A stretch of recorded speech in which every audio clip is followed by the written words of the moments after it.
Okay, what's up guys?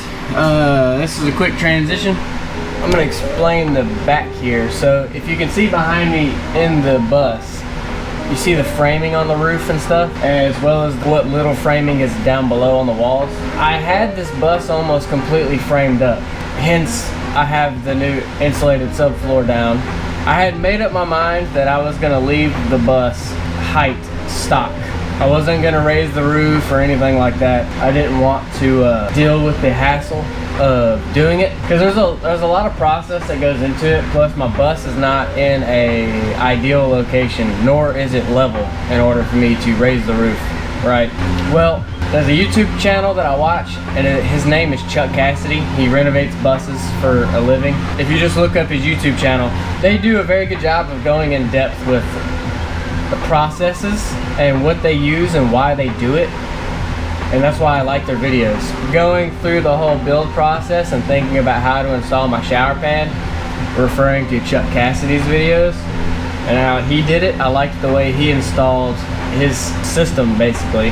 Kind of like doing the same design. It seems more logical. Speaking of roof raise, here we are now with the roof being raised. With my prior mindset of not raising the roof, I did 3 inches of foam underneath the subfloor, which is 3/4 Advantech. I don't have any footage of me installing the floor by myself, but if you go to Chuck Cassidy's YouTube channel, he has a video of him installing his foam board and subfloor, the whole process.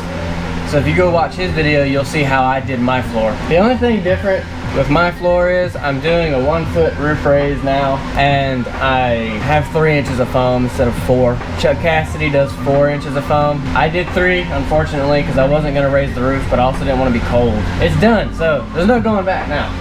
A lot of people do a transition piece here. I haven't trimmed mine back for the step. A lot of people just have like a flat piece that caps off the floor where it raises up and goes back. I wanted to make it all level, less things to trip over. Thinking about, like, you know, if I'm still in the bus and my parents get elderly or something. A lot of you are probably thinking like you have to get to the back of the engine, but if you take this whole piece out,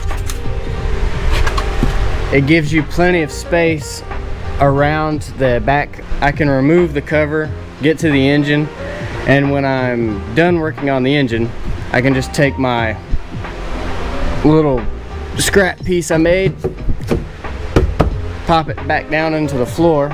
I have some pieces here just kind of sat into place on the walls just to make sure my heights were correct, and I got these from SKOOLIE.com. I don't know if you can see it, but it's etched into the metal here. As far as my jacks go that I have in here raising this, I have 4 wooden jacks that I built out of scrap wood. If you take the covers here off, it's essentially just a T-post that I built. It's kind of self-explanatory if you really look at it. This is an insert piece.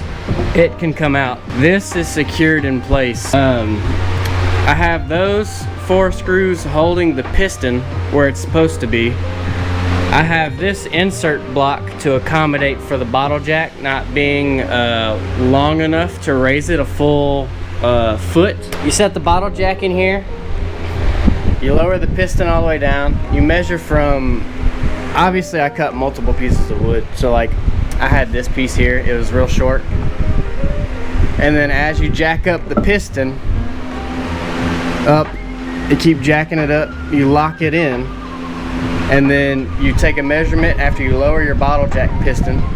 You measure from the top of it to the bottom of the piston inside of the jack, the wooden jack, and then you cut you an insert piece, and then yeah, that's basically it. I'm gonna go ahead and start inserting some of these hat channels inserts and try to get it close to the point to where we can weld them in and fix a few other things. I'm back. It's been all day. It is now dark outside. I got all 4 of the jacks out of here. The roof is still jacked up. I have it measured all the way down on both sides, and all of them come out to the like a perfect measurement. I found out that my bus roof over here near my side door, when they built this bus, the roof itself actually was a lot lower on that side than it was the entire bus. So I had to obviously correct this side. The next step should be welding. So What's up, guys? It's day 3 of doing the roof raise. This is how I got everything supported. I got the roof as straight as I possibly could. Got all the hat channels in. She's welding it up behind me.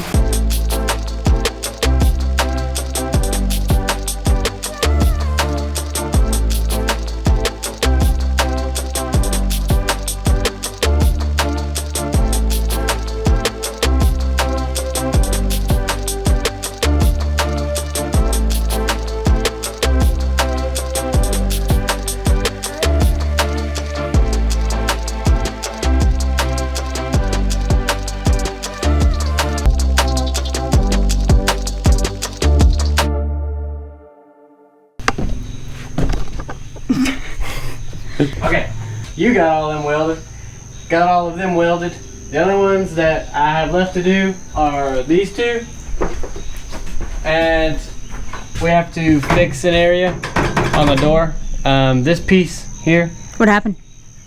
I don't know. This piece here, the reason it's cut separate from the door frame was because when my roof was all the way to the stock height, this outer edge bent in to accommodate for the angle of the roof, but I straightened it up and we're gonna weld it, make it a solid piece. We're gonna put this piece there, this one here. We need to get those two welded up, and after that I can start hanging sheet metal. In the next clip you're gonna see more welding and hopefully sheet metal. What do you think? Alright guys, that's my setup today. It's super bright, super hot. Time's kind of passed a little bit because I'm trying to rush to get this done. Not finished fully, but at least dried in and insulated before winter hits. I'll show you what I'm doing. I got the fan off at the moment so you can hear me. Since I have a side door, I'm gonna go ahead and hang this side from the back to the front, primarily because back there it goes underneath the lip of the, I guess, the metal that makes up the door frame for the side door, which is cool. I got this piece of steel from Lowe's. I have my new rivet spacing. I'm gonna hop into doing this. I'm going to attempt to raise that sheet metal back up and grab it with those straps so I can lift it back into place, because I already have all of my holes drilled, and I'm gonna drill the holes for the sheet metal from the back side. So I just got to get this put back into place and go from there. Shout out to my uncle, by the way, for supplying me with these gloves that I will be so graciously using on this. Thanks, dude. I had my dad help me put the sheet back up there because the shit is heavy. Yes, I'm gonna get this locked into place, make sure it all lines up correctly, and then after that I'll be popping some holes through it.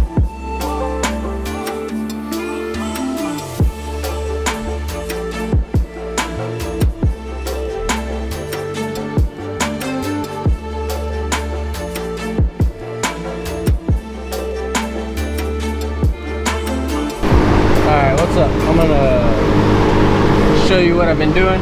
I thought my GoPro was recording, but it was not. I guess it got hot, but I went ahead and did my rivet spacing. I drilled the holes out through the backside. When you drill out from the backside, you'll have metal shavings on the outside of the hole, right? So in order to keep that from happening, you waller out the outside with a larger bit to make the surface smooth, so that way whenever you put the rivets through the sheet metal and you actually fasten it down, the surface is flat, so the rivets will seat flush with the sheet metal to keep any kind of like leaks or anything out. So you just take this, hit it a couple times, and voila, the hole is nice and smooth, no barbs. And after you get it smooth, you can take your rivet, pop it in there, and you can see that it sits completely flat against the metal. What's up, guys? I know last time you guys seen, I was working on this sheet probably, and then talking about hanging another one. It turns out this whole side here was a full sheet. I got each rivet sealed, and obviously I sealed the seam here. I had to cut my metal all the way down. I couldn't get this metal pre-cut, so I just put it on the bus, riveted it, and spaced it away from the bus enough for me to mark it and cut it. And got rivets here. I haven't put the screws back in this side. I got a row of rivets there's my seam, another row, this row. Now I only have 4 here and 4 here, because below that, like I said, I'll have my rub rail. There's a gap here because we are planning on putting in RV windows, a pretty big one in this section. So the inside support is actually cut in half. So I may be shortening it. I'm not sure yet. I'm gonna tidy up a few things and get this bus ready to pull out of here and then turn around, and I'll get back into it and I'll show you guys the process that I'm doing so far. She moves! Oh yeah.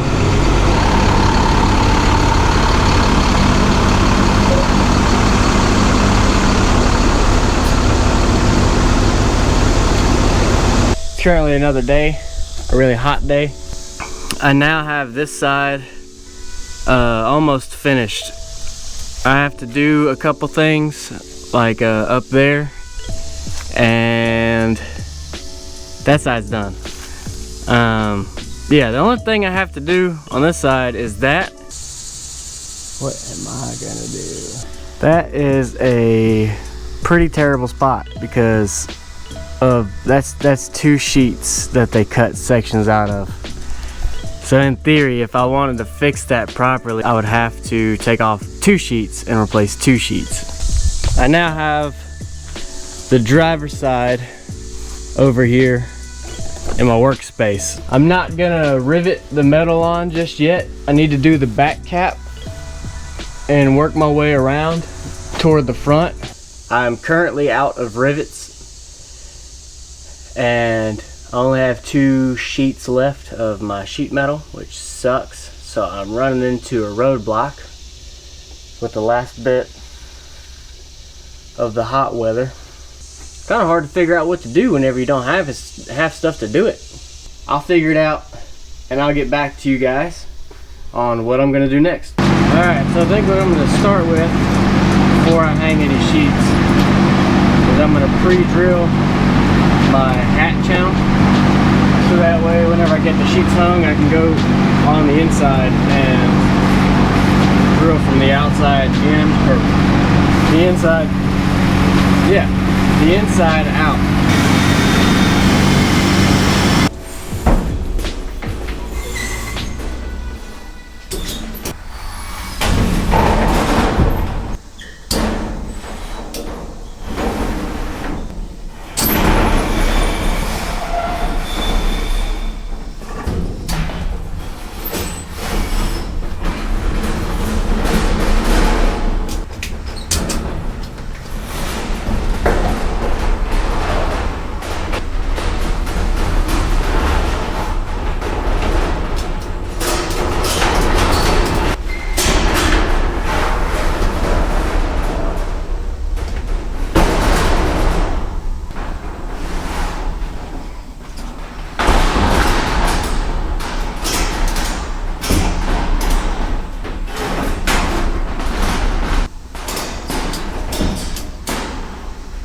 Take 2 ratchet straps, latch it onto the drip rail on the other side, throw it over, and then the side on this side you'll have another ratchet strap, but you take another strap and hook into that hook and it'll reach to the bottom, and then you can raise it up. But as you already saw it. I'm gonna try to cut 2 more sheets today and hang them. Might I might just get one sheet. It's looking awful rainy. What's up, guys? It's another day. So I pre-drilled all my hat channel for once, and I obviously marked where my holes are on the backside with Sharpie, right? Good to go. So I'm gonna start here because that's the very top one, and then go staggered down below, and then the next one, and then you obviously understand the process. So these are the first rivet heads that I just installed. They're sealed. You can see the good squeeze out I got in between the sheet and the hat channel, which is good. So I did this. This is where both the sheets overlap one another. So I'll be drilling through 2 of them to start out with.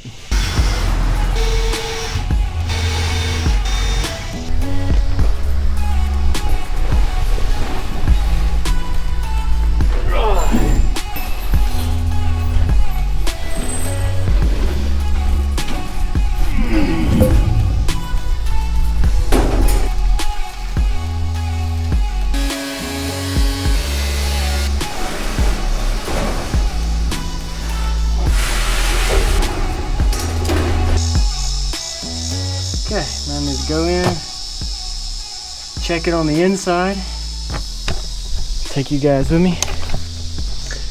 All right, guys, as you can tell, it's above the rivet line. It slightly dips down toward the front here, but that's because I missed another rivet. All right, what's up, guys? I'm back. I have all of the panels riveted and seam sealed, but got the whole panel finally done. I was running out of daylight, so I had to hurry up and get it done.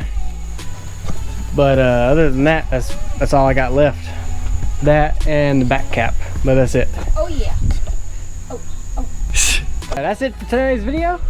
Catch you guys in the next one. Yeah, catch you in the next one. We'll be cutting this and hanging more sheet metal. So later.